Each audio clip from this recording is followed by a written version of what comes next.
এরকম ধরনের মা। হ্যাঁ, এখন গোক্ষতলার মাঠে খেলা হচ্ছে। আগে বউদের মেয়েদের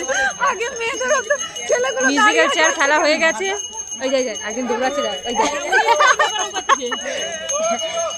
এখন ছেলেদের আর বুড়োদের মিউজিক্যাল চেয়ার হচ্ছে, সবাই দেখে নাও। এবার তুই বল, দাঁড়ালে হবে, দৌড়াতে হবে, দাঁড়ালে হবে না। তুই বাবা এনাকে দেখে না, এনাকে দেখে বেশি হাসি পাচ্ছে, মনে হচ্ছে মর্নিং ওয়াক করছে সকালে।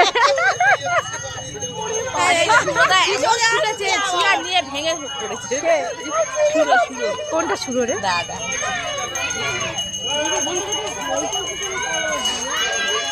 খালি কলেজ যে মেয়েরা দাঁড়িয়ে দাঁড়িয়ে বলে, দেখো কতটা গ্যাপ ডিফারেন্স রেখে এক একটা ছেলে দৌড়াচ্ছে। একজন হাত দুলিয়ে দুলিয়ে, আরেকজন হেঁটে হেঁটে। ছেলেগুলো ঠিক এইভাবে যাচ্ছে। এইটা নেই, এইটা পড়ে গেছে, ভেঙে গেছে। নিচে নিচে দাঁড়া। আরেকজন ওখানে বক্স করছে, এক্সারসাইজ করছে।